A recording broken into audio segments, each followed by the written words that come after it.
I'm having 2 cups of coffee today because it's a Sunday and I've had a long 10 days.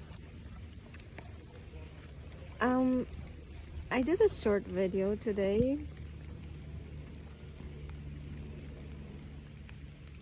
asking people not to wait till they're in pain to learn how to self-care for their neurofascial body. And saying resource before you get into pain. What does it mean to resource?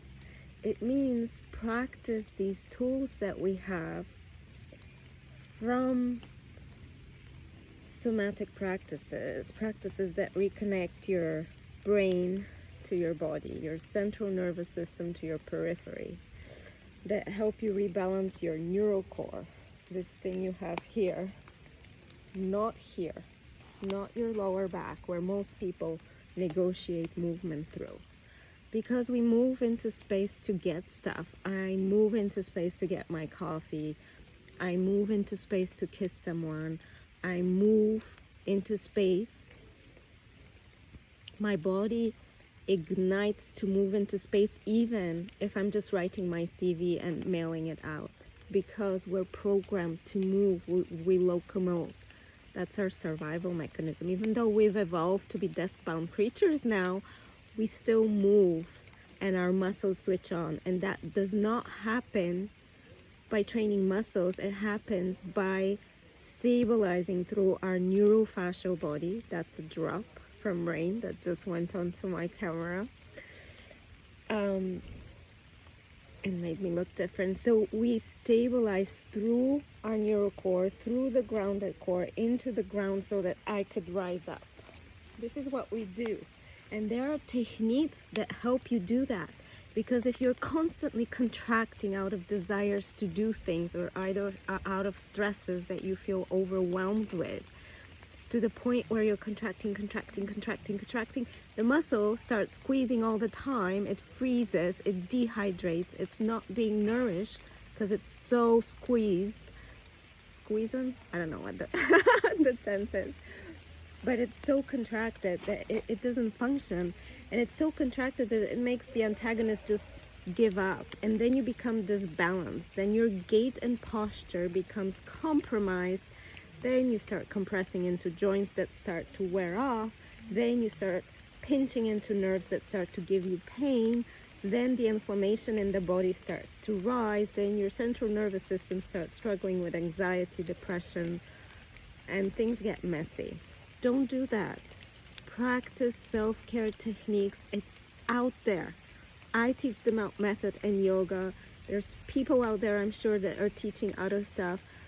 Work one-on-one for 6 months of your life in order to understand in your body where are your weak points, how can you support yourself to not fall into them, and how can you get out of your compensation patterns so that when you do go and do whatever you like to do, I don't know what you like to do, run, ski,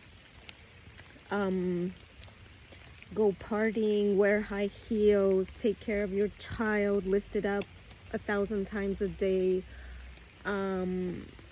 garden, whatever it is you like to do. Learn to self-care for your body, to hydrate it with small practices.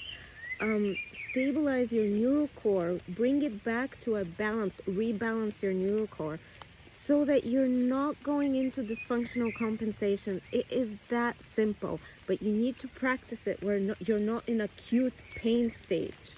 Don't wait to go into pain. That is such a missed opportunity to take advantage of all that's out there.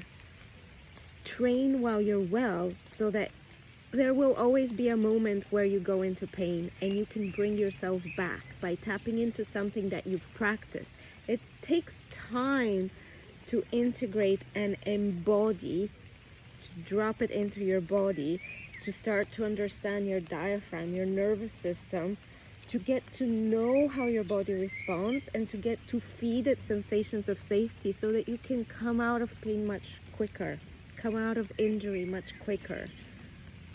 Train self-care techniques so that when you need them, they're active and integrated in your body, and they can kick in and help you.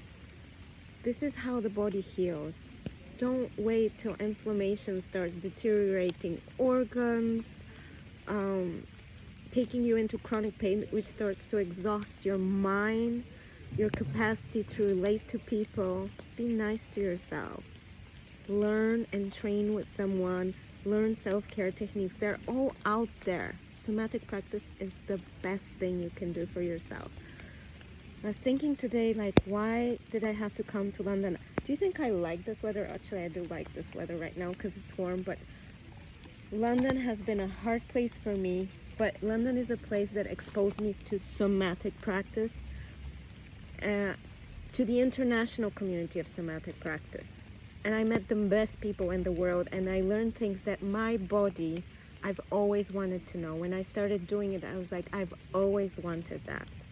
I've always wanted to know how to regulate my nervous system. I've always wanted to know how to give myself sensations of safety and comfort, to be able to move with playfulness and risk.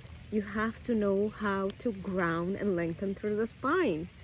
And it takes a bit of practice, and it takes a bit of learning, a bit of an anatomical and physiological learning. Okay, enough of me ranting. I'm gonna enjoy the rain. Have a great Sunday.